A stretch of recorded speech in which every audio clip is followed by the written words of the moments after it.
우리는 지난주에 이어서 복음을 전하는 사람 두 번째 시간입니다.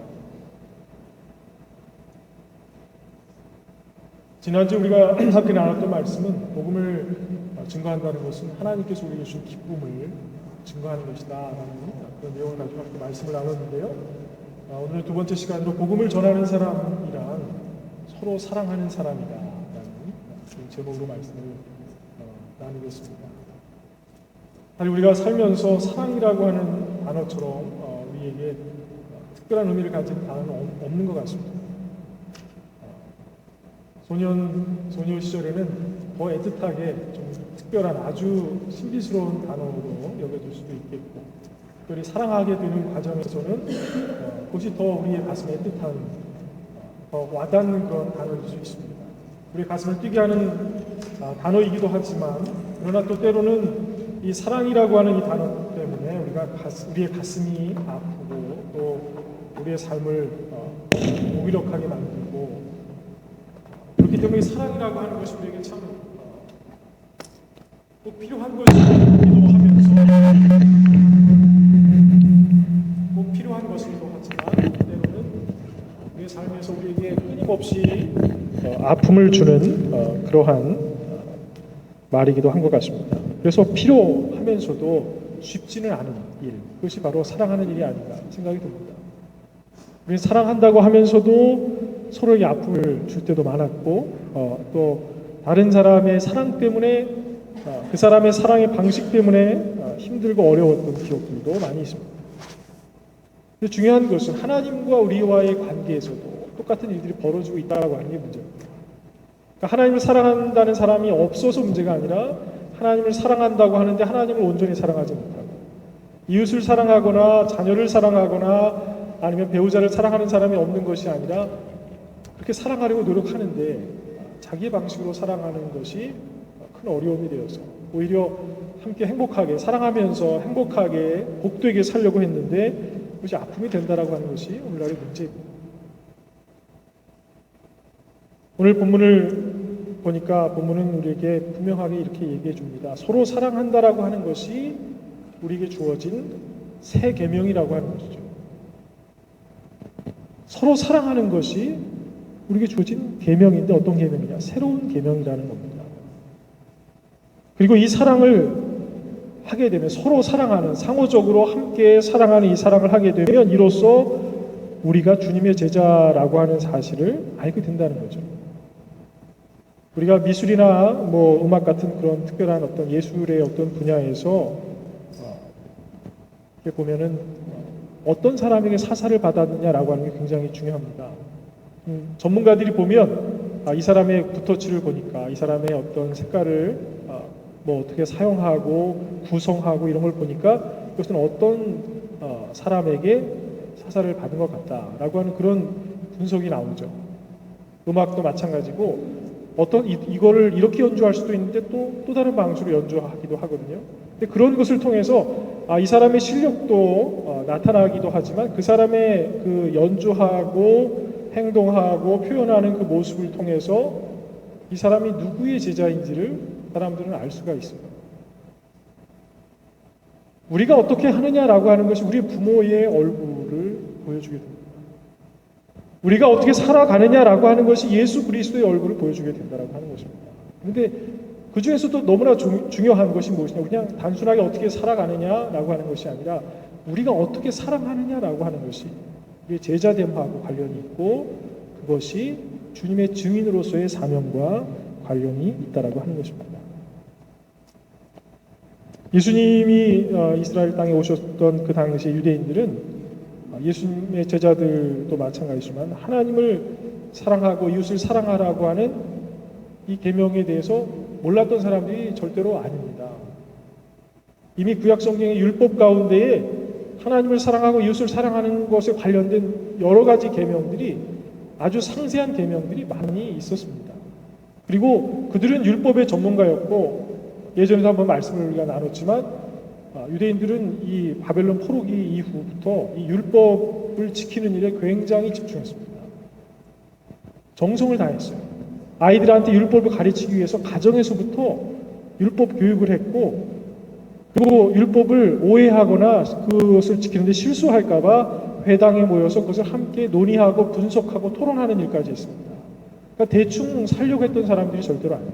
그러니까 율법을 모르는 사람도 아니고 그들이 어떤 계명을 안 지키려고 애썼던 사람도 아니라는 것을 알 수가 있죠.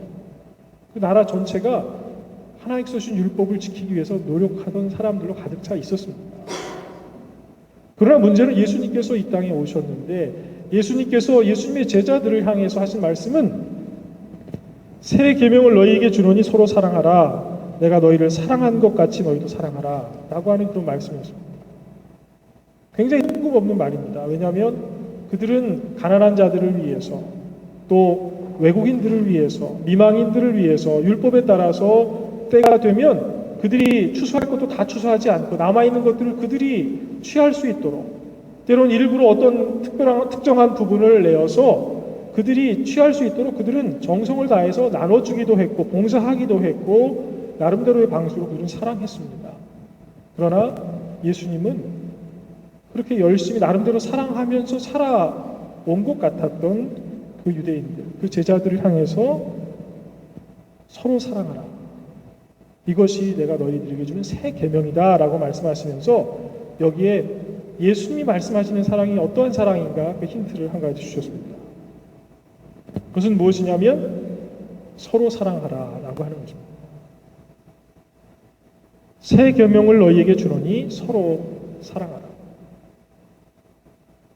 우리가 실패했던 사랑들을 한번 이렇게 돌이켜서 보면요, 사랑을 했는데 불같이 사랑했는데 내 방식대로 사랑한 것입니다. 내 머릿속으로 그렸던 사랑, 내가 소설책에서 보았던 사랑, 꿈속에서 그리던 사랑을 했던 것입니다. 문제는 서로 사랑했느냐라고 하는 것이 문제가 되는 것입니다. 사랑하라고 하는 말은 우리에게 굉장히 익숙한 말입니다. 사랑을 꿈꾸면서 살아왔기 때문에 정말 더 사랑하고 싶기 때문에 우리에게 있어서 그 사랑이라고 하는 단어는 우리의 소망과도 연결이 되고 우리의 행복과도 연결이 되고 또한 하나님의 말씀과도 연결이 되고 하나님 나라와 연결이 되는 아주 너무너무나 중요한 단어입니다. 우리의 가슴속에 항상 있습니다. 머릿속에 항상 있습니다. 하지만 우리가 살아왔던 우리의 삶의 발자국을 이렇게 추적해 가서 보면 우리가 사랑했던 그 사랑이 주님께서 가르쳐 주신 사랑이냐라고 하는 것에 있어서 우리가 의문부호를 던질 수밖에 없는 거예요. 왜냐하면 우리의 생각과 우리의 경험과 우리의 노력과 우리의 배움 속에서 나온 사랑, 예수 그리스도의 사랑하고는 좀 거리가 멀 수 있다는 거죠. 예수 그리스도의 사랑에 대한 것조차도 우리가 해석해낸 예수 그리스도의 사랑으로 변질돼 버리는 거예요. 십자가를 진다라고 하는 것이 무엇이냐, 이웃을 사랑한다라고 하는 것이 무엇이냐에 대해서 우리 서로 생각이 너무나 다릅니다.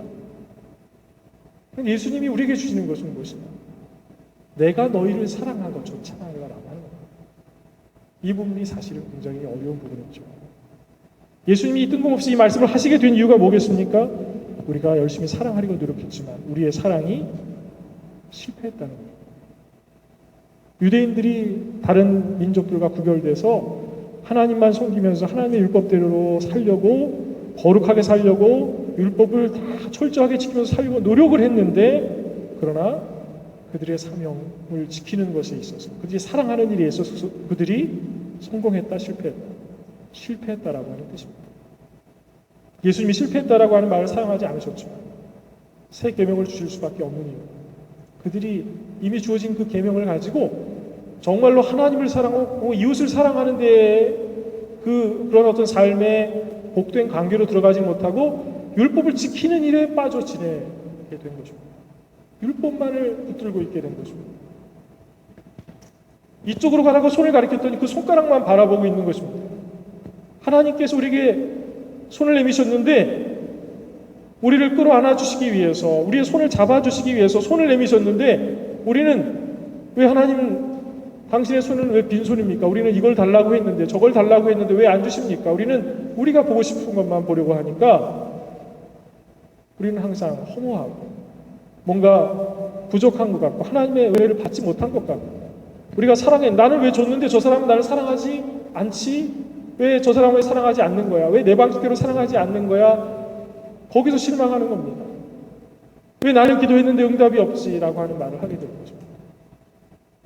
거기에서 우리가 무엇에 실패했는가? 예수님은 우리에게 지금 무엇을 이야기하고 계시는가? 우리는 여기로 다시 돌아가 봐야 되겠다라고 하는 것입니다. 이건 마치 우리가 청소를 다 마쳤는데, 우리가 어려서 부모님이 엄마 아빠 집에 돌아올 때까지 네 방 청소 다 해놔라. 그래서 청소를 다 해놨는데 집에 돌아오셔서 하는 말이, 야, 청소 다시 해라. 이게 뭐냐? 왜 청소를 이렇게밖에 못했냐? 라고 말씀하는 거하고 똑같아요. 내 나름대로 했는데 그냥 하라고 했으니까 했을 뿐이지 정성이 들어가지 않는 거죠. 청소 해놓으면 게임하게 해주겠다고 그랬으니까 게임하기 위해서 한 거죠. 우리가 하나님의 사랑을 받고 하나님의 은혜 가운데 있는다라고 하는 것은 복된 것이지만, 우리가 하나님이 목적이 되어야 되는데 하나님이 목적이 아니라 하나님이 수단이 되는 순간에 우리가 행하는 모든 것들은 가치가 다 떨어져 버리는 거죠. 우리가 누군가를 사랑한다고 했는데 누구에게인가 우리가 친절하게 하고 또 아름다운 말을 사용했는데 그것이 그 사람을 이용해서 내 이익을 취득하기 위해서 한 것이라면 어떻게 됩니까? 같은 말과 같은 표현이라고 해도 같은 것이 될 수가 없죠. 전혀 다른 일이 되어버린 거죠. 사람을 수단으로 사용하는 일이 되어버린 거죠. 우리가 왜 사랑하다 상처받습니까? 나를 가장 사랑한다고 했는데 알고 보니까 가장이 아니었다라고 하는 거죠. 알고 보니까 자기가 사랑받는 게 더 중요해서 왜 나는 사랑해주지 않느냐라고 하는 것을 가지고 서로 상처를 주게 되는 가운데 그 가운데서 우리가 마음이 다치게 되는 겁니다. 하나님께서 우리에게 가르쳐 주신 사랑은 상호적인 사랑입니다. 우리가 꿈꾸는 사랑은요, 어떤 사랑을 받을까라고 하는 것을 우리는 꿈을 꿉니다. 이런 사랑을 받아봤습니다. 저 사람이 나한테 이렇게 해주면 얼마나 좋을까 라고 하는 것이 우리의 꿈인데, 하나님이 우리에게 가르쳐 주는 거죠. 완전히 다 내어주는 사랑을 가르쳐 주셨어요. 어떻게 하면 다 끌어모을 수 있느냐라고 하는 걸 가르쳐 주지 않으셨어요.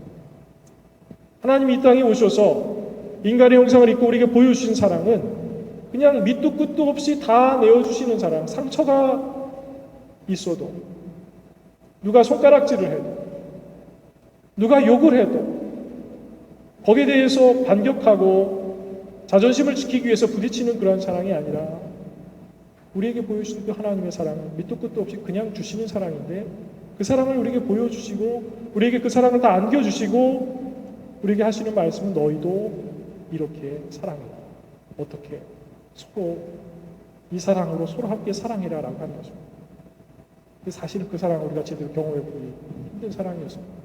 왜냐하면 서로 그렇게 사랑해 본 적이 없었거든요.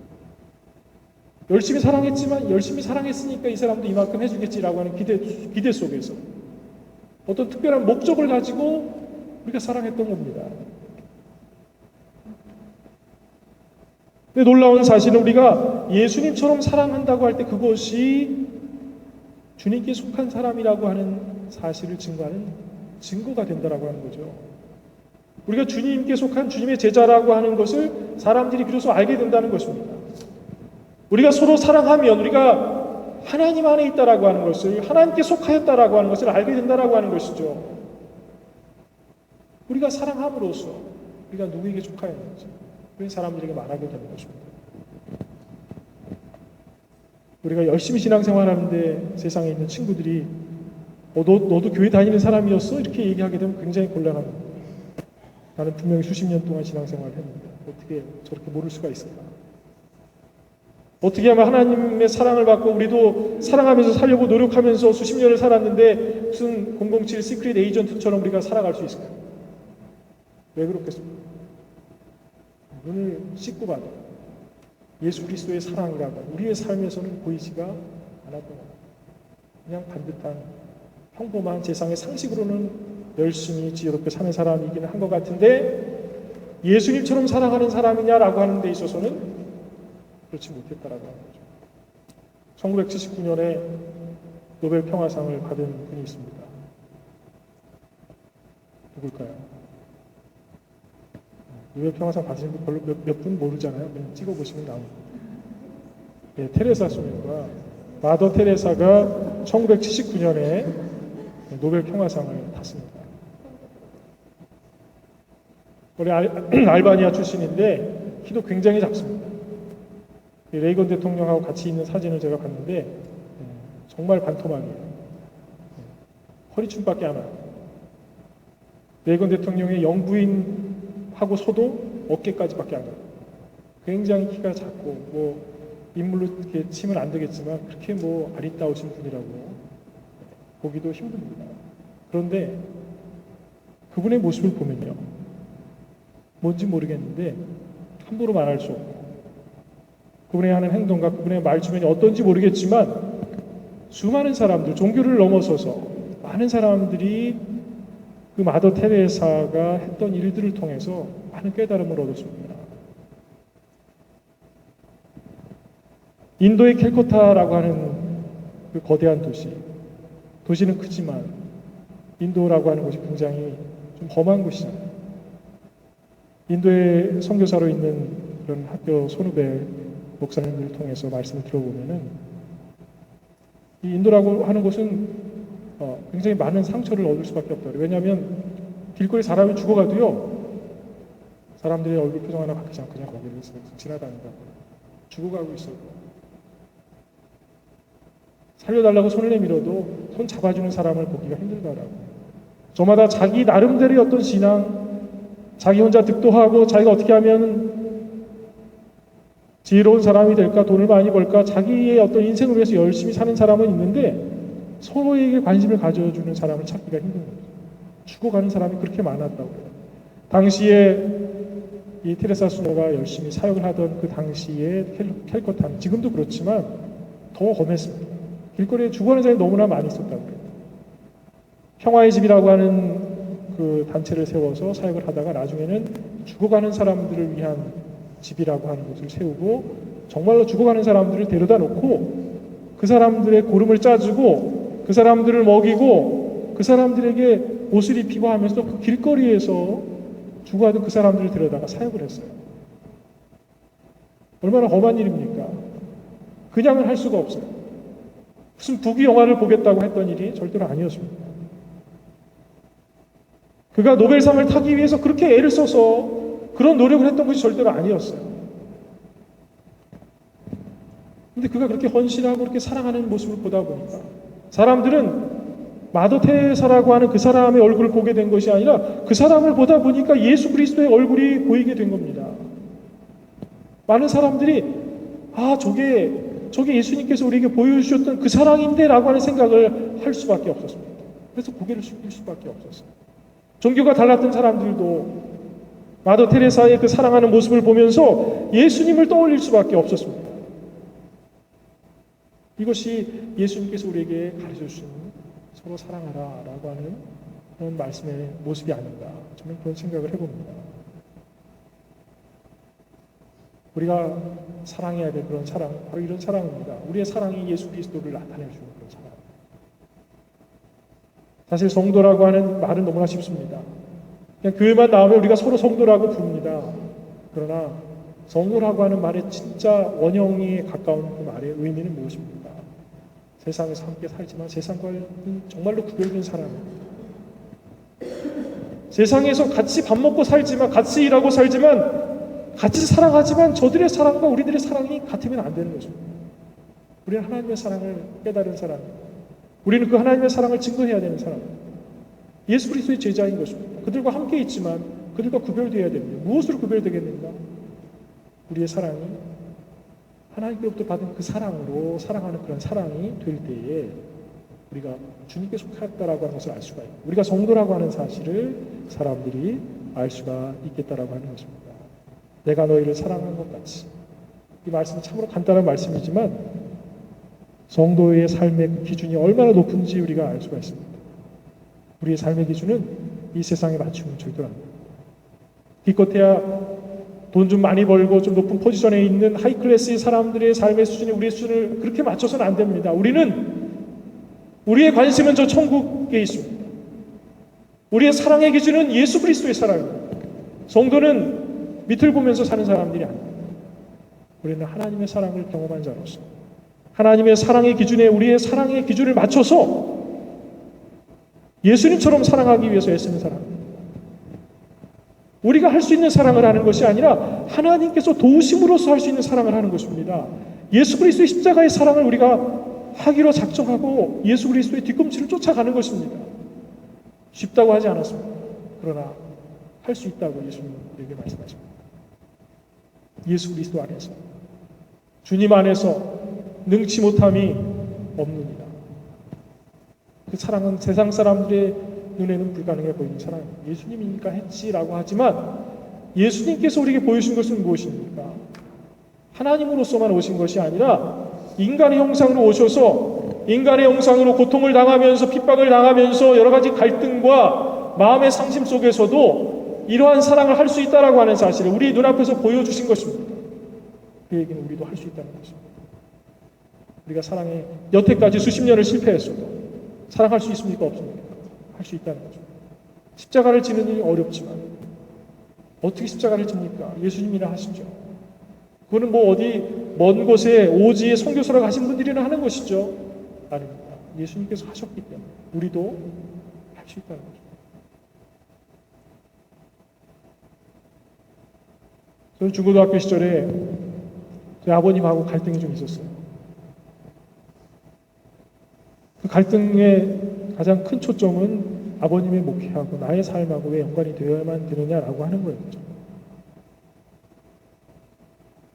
왜 아버님의 목회를 위해서 아버님이 또 한번 개척하시고 싶다라고 하는 아버님의 생각 때문에 우리가 왜 쫓아나가서 좀 안정적으로 교회가 성장해서 이제 다 자리도 잡고 가정 형편도 그렇게 어렵지 않게 있을 수 있는 자리에서 왜 개척을 하셔야 되겠다는 그 생각이 드시면 그냥 맨바닥으로 그냥 나오셔서 또한 지원이나 뭐 성도들이 나와서 함께 개척하는 데 도움을 주겠다고 아무도 못 쫓아오게 하고 당신 혼자 나가서 근데 제가 보면서는 참 고집만 세신 분이다 이런 생각이 들었어요.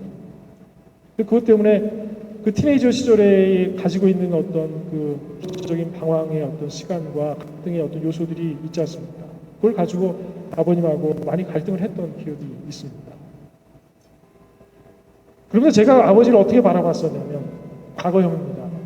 그때 제가 바라봤던 아버지의 모습은 뭐냐면 아버지가 하던 사역은 아버지의 일이고 하나님의 일이라고 하지만 그건 아버지의 직업이다라고 저는 생각했습니다. 성도들을 위해서 헌신한다라고 하지만 그것은 아버지의 직업이고 하필이면 왜 저런 직업을 택하셨을까 그런 생각을 했던 거예요.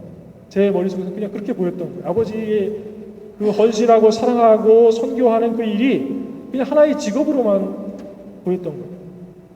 근데 나중에 나이가 들어가면서 제가 목회를 하면서 제가 깨달은 것은 뭐냐면 그냥 성도들 끌어모으기 위해서 그들을 위해서 기도해주고 뭐 그들을 위해서 헌신하고 그랬던 것이 아니라 지금 보니까 은퇴하셨는데 지금도 그들을 위해서 기도하시고 지금도 그들의 가정을 챙기시고 한 번의 만남도 항상 소중하게 여기셔서 하다못해서 제가 결혼할 때 도움을 줬던 분들이 있는데 그분들의 이름을 물어보셔서 적어드린 적이 있어요. 근데 그분들의 직장과 자녀들의 이름까지 다 적어가셔서 아직도 기도하시다가 저한테 가끔 물어보시는 거예요. 어떻게 사시냐고. 오늘 아침에도 그분들을 위해서 기도했다고 말씀하시는데 제 가슴이 너무나 무너져 내려요.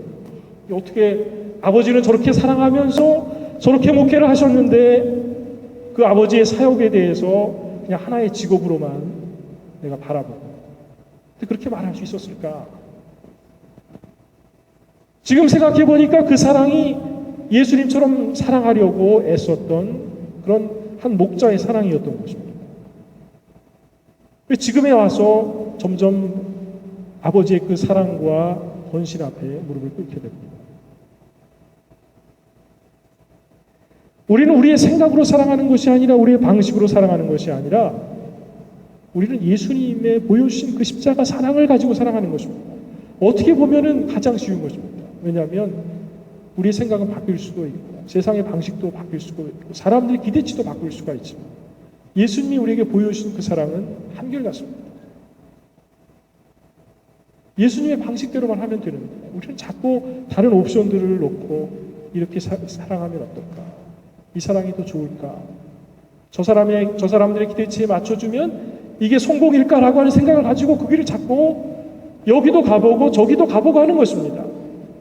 그러다가 넘어지면 그러게 나한테 왜 이렇게 하라고 그랬어 하면서 우린 다른 사람을 향해서 손가락질을 하고 핑계를 대게 되는 것입니다. 심지어는 하나님을 향해서 하나님 사랑하면 복 받는다고 하시지 않았습니까?